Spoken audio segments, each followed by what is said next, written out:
Esta mujer fue asesinada a sangre fría tras ser agredida sexualmente por los miembros de la banda más conocida de Chicago, mientras que ella mató a un miembro de su propia familia, una figura de la propia banda. El video de hoy trata de esas mujeres pandilleras que desafortunadamente se metieron con la pandilla equivocada. ¿Y el resultado final? Muerte bárbara, cadena perpetua o algo aún más siniestro. Y el primero que tenemos es Brenda Paz y su baile fatal con la MS-13. Solo tenía 17 años cuando fue asesinada a sangre fría. Brenda se unió a la banda callejera MS-13 en Dallas a finales de los 90. A diferencia de la mayoría de las mujeres que se inician a través de la explotación sexual, Brenda tuvo que someterse al mismo rito violento que los hombres a la edad de 13 años: ser asaltada, es decir, ser golpeada por los miembros de la banda durante 13 brutales segundos. Conocida por su dureza y encanto, se ganó el apodo de Smiley. Se hizo novia de un miembro de alto rango de la banda y viajó con él por todo el país, mientras él y su banda ampliaban su imperio mediante la violencia. Su punto de inflexión llegó en 2002, cuando se puso en contacto con las autoridades con la esperanza de encontrar una salida a la vida de la banda. Estuvo en contacto con al menos 6 policías para ayudarles a investigar varios delitos. Pero su intento de liberarse resultaría fatal. Justo un año después, en julio de 2003, la banda se volvió contra Brenda y la mató de la forma más brutal que se pueda imaginar. La llevaron a un parque de Virginia, donde varios hombres de la banda MS-13 la atacaron. Uno la estranguló con una cuerda, mientras los otros la apuñalaban 13 veces, incluido el estómago. Más tarde se supo que también estaba embarazada de 4 meses. La siguiente en nuestra lista es una reina, Sandra Ávila Beltrán, la reina del Pacífico. Sandra Ávila Beltrán es probablemente una leyenda, pero en los bajos fondos, una mujer que rompió las barreras del mundo de los cárteles. Ha formado parte del negocio de la droga en México desde finales de los años 70, demostrando un talento increíble tanto en su vida personal como laboral.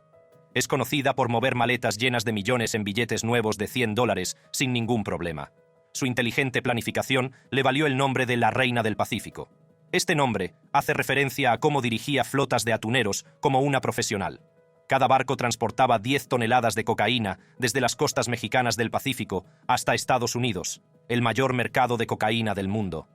Sandra se casó 2 veces, ambas con ex policías que luego se dedicaron al tráfico de drogas.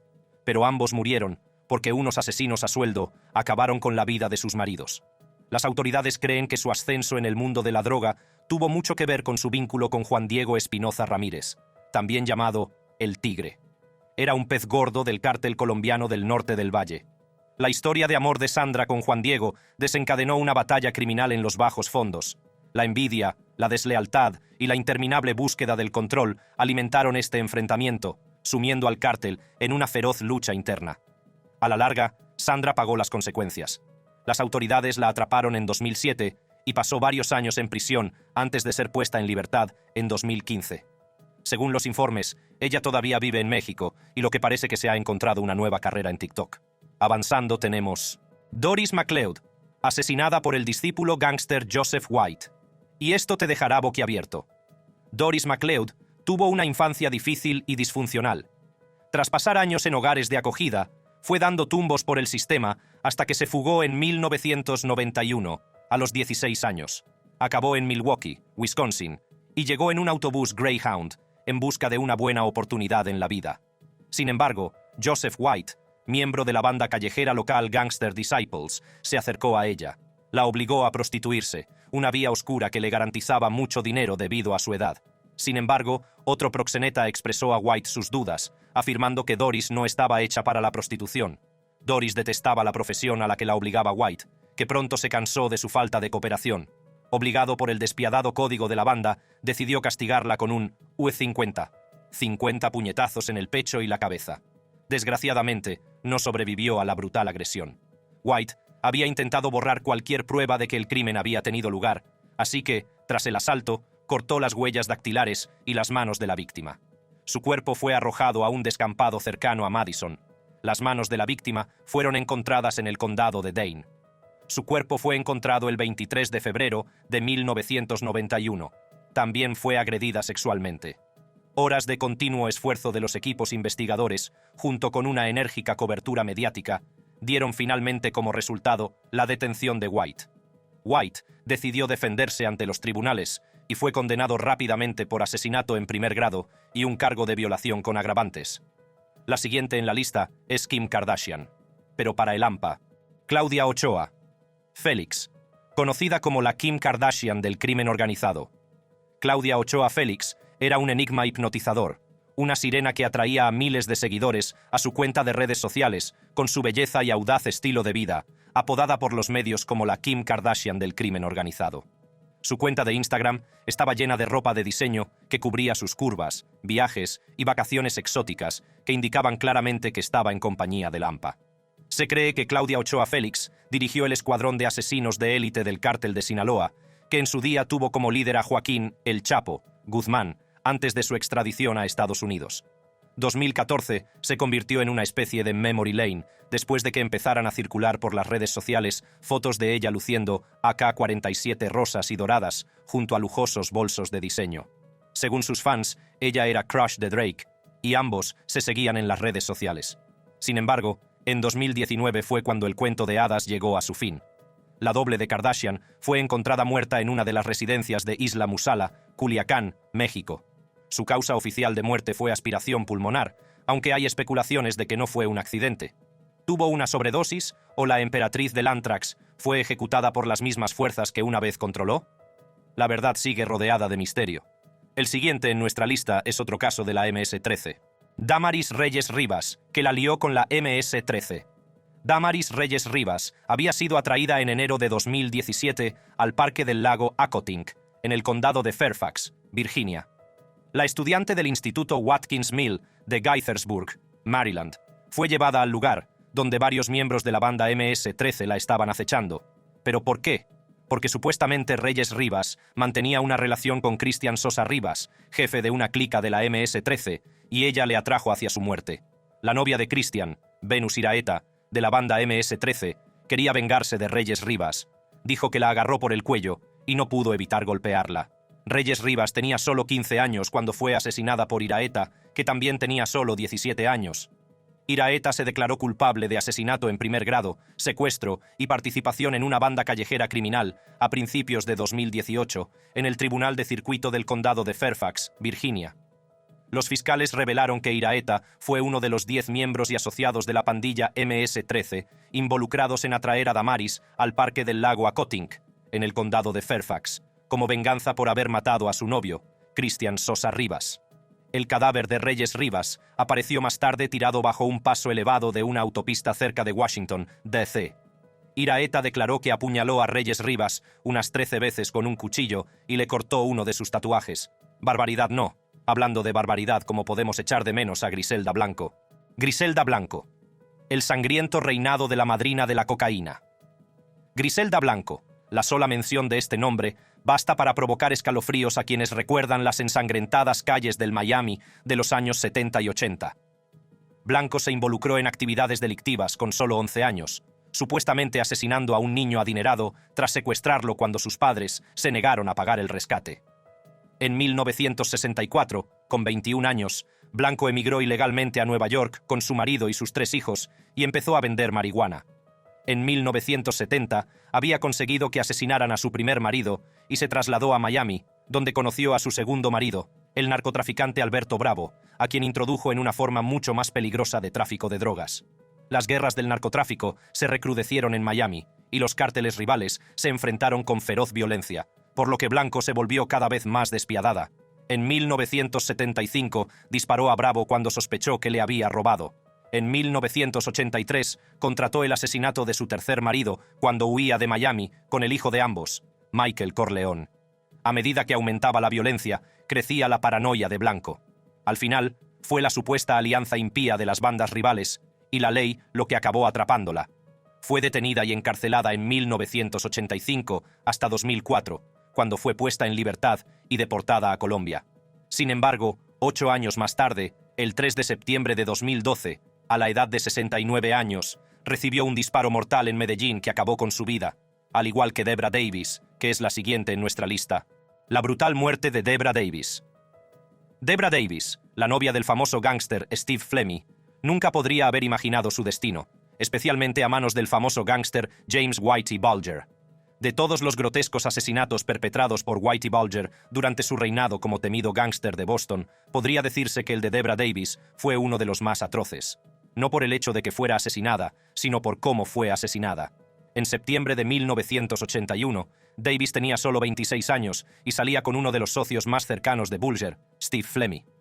Después de casi 9 años juntos, ella quería salir. Fue entonces cuando las cosas se volvieron mortales. Flemmi y Bulger empezaban a temer que Debra se hubiera enterado de su secreto más oscuro, que ambos actuaban como informantes del FBI, así que decidieron que había que silenciarla.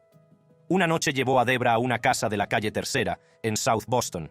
Dentro les esperaba nada menos que el mismísimo Whitey Bulger. La arrastró hasta el sótano y terminó su trabajo. Por si fuera poco, su propio novio, Steve Flemmi, le arrancó todos los dientes con unos alicates para que los registros dentales no pudieran identificar su cuerpo. La pareja envolvió el cuerpo y lo arrojó a una fosa poco profunda cerca del río Neponset, en Quincy, Massachusetts. A continuación tenemos el desastre de la cárcel de Honduras.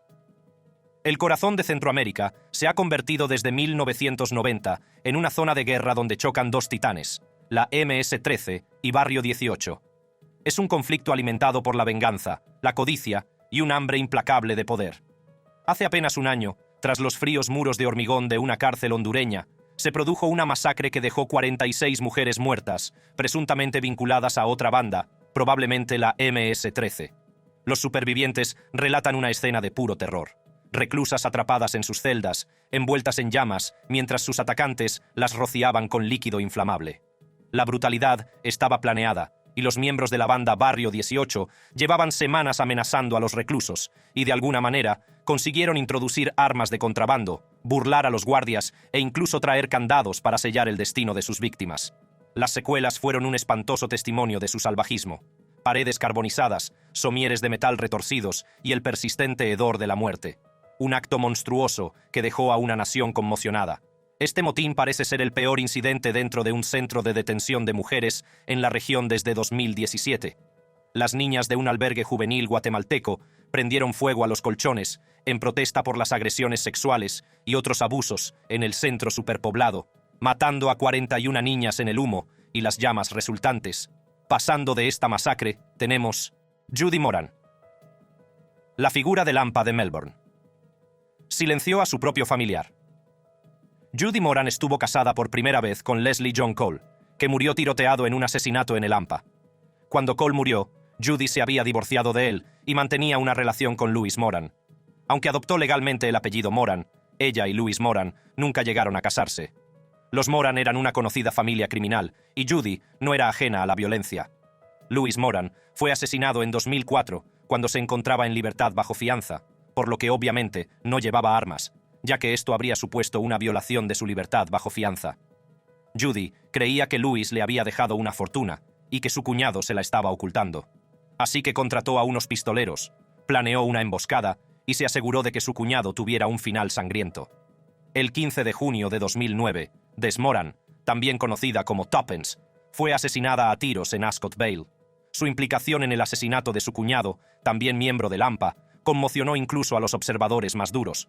Pero asesinar a una figura del AMPA como Tuppence Moran era una apuesta que Judy no podía ganar.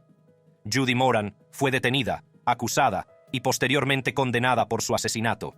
En 2011, fue encarcelada durante 26 años, con un periodo sin libertad condicional de 21 años.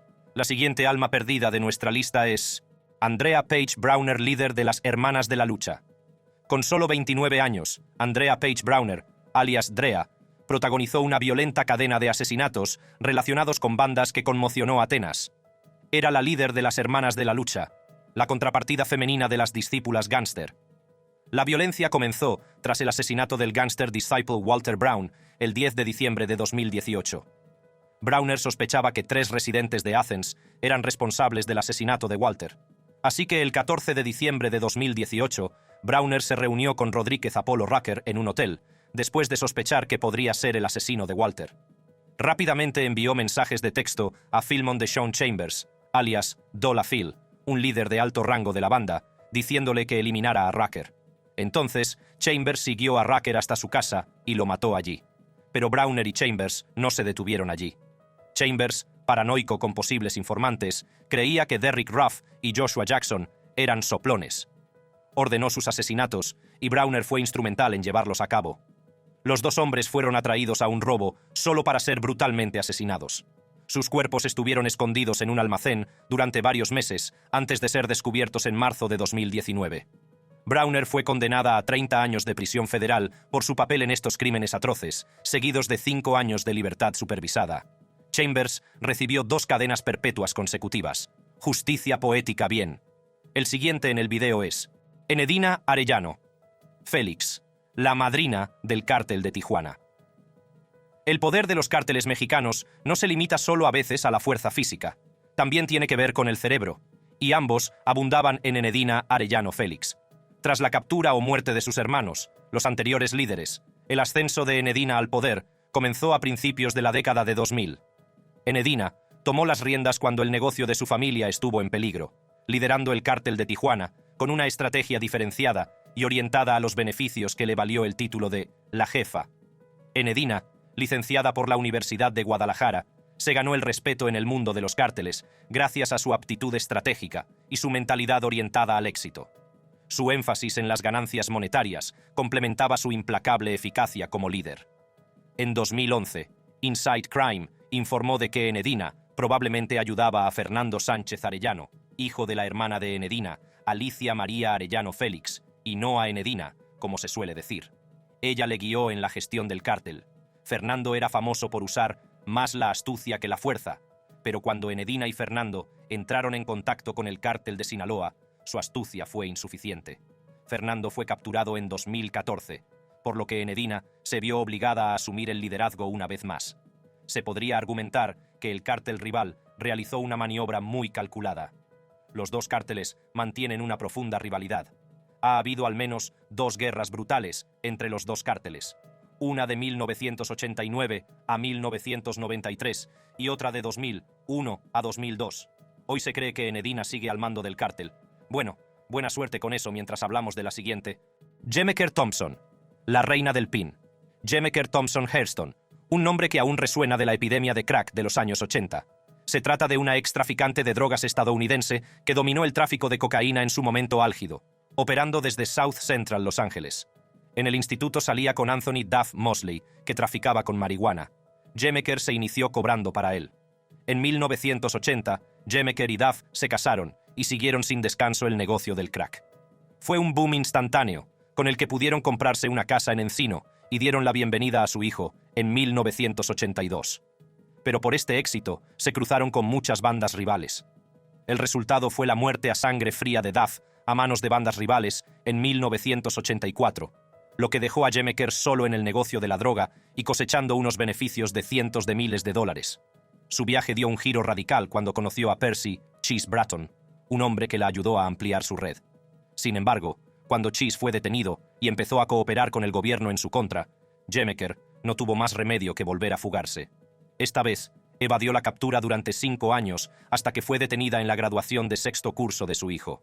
Jemeker Thompson cumplió 12 de los 15 años de su condena y encontró consuelo en la religión.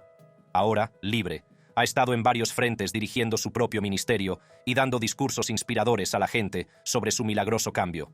Parece que por fin se ha redimido como Thelma Wright, Philly Drag Queen. ¿Has oído alguna vez el dicho, detrás de todo gran hombre hay una gran mujer? Pues bien, en el caso del capo de la droga Jackie Wright, esa mujer era Thelma White. Thelma conoció a su marido, Jackie Wright, una figura prominente en el tráfico de drogas de Filadelfia, cuando tenía poco más de 20 años. Pero desafortunadamente, Jackie fue asesinado en 1986. Entonces, tenía 2 opciones, empezar una nueva vida o continuar con el negocio de su marido. Ella eligió lo segundo. Se hizo cargo y sus operaciones eran masivas. La heroína y la cocaína se trasladaban de Los Ángeles a Filadelfia. Estamos hablando de ganancias mensuales de $400,000. Ganaba más dinero que un banquero de Wall Street y se hacía llamar Queen Pen y Boss Lady. Sin embargo, pronto se dio cuenta de que este negocio la estaba llevando a algo muy siniestro. Esta reina se cruzó sin querer con muchas bandas rivales y pronto se vio coronada como la líder de un imperio criminal, lo que significa que es una recompensa máxima. Sobrevivió a bastantes encuentros casi mortales. En 1991, Thelma ya estaba harta. Cambió su corona por su conciencia, abandonó el juego de las drogas y desapareció en las sombras. Durante años ocultó su pasado, pero los secretos pesaban mucho. En 2009, reapareció, pero esta vez trabajando con mujeres que luchaban contra la adicción, convirtiéndose por fin en un alma redimida de la reina Pin. Ahora bien, mientras que la historia de Thelma era una redención de Lampa, Anna Cristina, aka la Soccer Mom Madam, tomó un giro diferente. Anna Cristina, originaria de Edimburgo, pero ahora ciudadana estadounidense de pleno derecho, saltó a los titulares internacionales hace más de una década como la tristemente célebre Soccer Mom Madam. Así es, fue acusada de dirigir una red de prostitutas de lujo para millonarios en el Upper East Side. Y lo mejor de todo, pensaba de verdad que dirigía un negocio legítimo. Pero toda saga criminal necesita una traición, y Cristina tuvo la suya por cortesía de su socia, Janie May Baker, que supuestamente cooperó con las autoridades. Cristina, al más puro estilo mafioso, la tachó de rata. Rebobinemos hasta agosto de 2009, cuando Baker se fue a Ibiza con un cliente llamado Marcelo, y digamos que no pasaron una semana en la playa. La pasaron en la cama, acumulando una cuenta bastante abultada. Cuando Marcelo entregó $20,000 por el placer, Baker, como chica principal de Cristina, se embolsó un genial 60%, mientras que las otras chicas tuvieron que conformarse con un 180%, reparto más justo, pero menos excitante, 50-50. Ahora las dos estaban enfrentadas y en 2012, mientras Cristina vivía el sueño suburbano en Monroe, Nueva York, con su marido y sus hijos. Fue detenida y pasó 4 meses en la cárcel antes de pagar una fianza de $250,000, abandonando finalmente el negocio de la prostitución para siempre. Saltemos a la siguiente. Rafaela Dalterio, la Gran Gatita. Rafaela Dalterio, alias la Gran Gatita, no solo heredó el papel de su marido tras la muerte de Nicola Pianese a manos de sus rivales en 2006, sino que se convirtió en la jefa del clan italiano Pianese Dalterio de la Camorra. Apenas 3 años después, la propia Dalterio fue tiroteada por gánsteres rivales con los que se había cruzado. Estaban celosos de su férreo control de los cárteles de la droga en Nápoles. Su hijo Raffaele también quedó atrapado en el fuego cruzado, lo que demuestra que en el mundo de la Camorra nadie está a salvo. La banda de la Camorra no se anda con chiquitas, ya que cuenta en su haber con más de 4.000 asesinatos en apenas 30 años. Pero Dalterio no se dedicaba solo a la violencia. Tenía las manos sucias en todo tipo de actividades ilegales: extorsión, blanqueo de dinero, tráfico de dinero falso, robos, tráfico de armas y, por supuesto, drogas. Gracias a ella, la banda ganaba la friolera de $200,000 millones al año. Sin embargo, su poder y control llegaron a su fin en 2012, cuando fue detenida en una redada masiva junto a otros 65 miembros de la banda. La policía no solo la detuvo a ella, sino que también se incautó de vehículos de lujo valorados en más de $10 millones, incluido un Ferrari con matrícula de oro macizo. Y ya que hablamos de las mafiosas de la Camorra, cómo no, Maria Licciardi, la madrina de la Camorra. Maria Licciardi, alias la madrina, era la cabeza del clan Licciardi dentro de la Camorra. Maria Licciardi, también conocida como la madrina, infundía respeto y temor. Después de que sus 2 hermanos, Pietro y Vincenzo, junto con su marido, fueran arrestados, María aprovechó la oportunidad y tomó el control. Orquestó una frágil alianza de 20 clanes de la Camorra con el objetivo de dominar los negocios más rentables de Nápoles, desde el tráfico de drogas y el contrabando de tabaco hasta la protección y la prostitución. Durante años, el dominio de Licciardi pareció inquebrantable, hasta que un desacuerdo crítico sobre un cargamento de heroína pura sin refinar puso las cosas patas arriba. Licciardi consideró que la heroína era demasiado potente para su consumo en la calle, por temor a que fuera demasiado peligrosa para el consumidor medio. Pero el clan Lorusso, descontento desde hacía tiempo con su liderazgo, la traicionó y decidió sacar el peligroso producto a la calle. La venta de esta heroína sin refinar provocó una oleada de sobredosis, con 11 trágicas muertes solo en abril de 1999. Esto provocó la indignación de la opinión pública y dio lugar a una represión policial masiva. El 14 de junio de 2001, Licciardi fue detenida por la policía de Nápoles y condenada a casi 8 años de cárcel. Liberada en 2009, no estuvo mucho tiempo fuera de los focos. El 7 de agosto de 2021 fue detenida de nuevo, esta vez por presunta extorsión como jefa del clan Licciardi Camorra. El siguiente en nuestra lista es Chen Shui-ping, el contrabandista humano. Chen Shui-ping, líder de la banda Snakehead, organizó una enorme operación de contrabando, enviando a miles de personas de China a Estados Unidos. Su red seguía rutas traicioneras y convirtió el tráfico de personas en un imperio empresarial de proporciones alucinantes. Cheng es famosa por su operación de migración ilegal de 3.000 personas, principalmente de la provincia china de Fujian. No le importaba jugar con la vida de las personas, ya que en poco más de 2 décadas su negocio le reportó la friolera de $40 millones, cobrando hasta $35.000 por persona. También es famosa por el incidente de la Golden Venture, un carguero con casi 286 inmigrantes desesperados que encalló en Queens, Nueva York, con la trágica muerte de 10 pasajeros. En 2006, Cheng fue condenada a 35 años de prisión en una cárcel federal. Su salud se convirtió en un grave problema entre rejas. Tenía problemas de colesterol alto y lípidos en la sangre. Cheng casi perdió 17 libras en sus 2 últimos años. Falleció tranquilamente a los 65 años el 24 de abril de 2014 en Estados Unidos. Nos trasladamos justo al otro lado de la frontera. María Jiménez, la asesina más prolífica de México. María Jiménez, más conocida como La Tosca, estaba en el corazón de una de las organizaciones criminales más temidas de México. Al parecer, dirigía un grupo de hombres, mujeres e incluso adolescentes despiadados, y estaba en nómina de los Zetas, la banda de narcotraficantes más violenta y la segunda más importante de México. ¿Su trabajo mortal? Llevaba a cabo asesinatos en la ciudad de Monterrey y recibía $1,700 al mes por sus servicios. Sí, no mucho dinero en realidad. María Jiménez se ganó su reputación como la asesina más prolífica de México. Se dice que su banda controlaba 14 puntos clave de venta de droga en el área metropolitana de Monterrey. Su frialdad la convirtió en un objetivo importante, ya que las bandas rivales de Monterrey conocían la amenaza que representaba. Así que ya era hora de que colaboraran con las autoridades y aportaran información para acabar con ella. La presión estaba encendida, y solo era cuestión de tiempo que la detuvieran en 2012 en Monterrey. Su captura se produjo justo después de un espantoso incidente en el que 23 personas fueron encontradas colgadas de un puente o decapitadas y arrojadas en Nuevo Laredo. Los Zetas estaban inmersos en una sangrienta guerra territorial, por lo que su detención supuso un duro golpe para sus operaciones. Pero ¿qué tan grande puede ser un golpe cuando un líder de asesinos es capturado? Bueno, Melissa Margarita Calderón Ojeda, también conocida como La China. La siguiente en nuestra lista gobernaba una vasta red de asesinos, dejando un rastro de sangre y caos a su paso.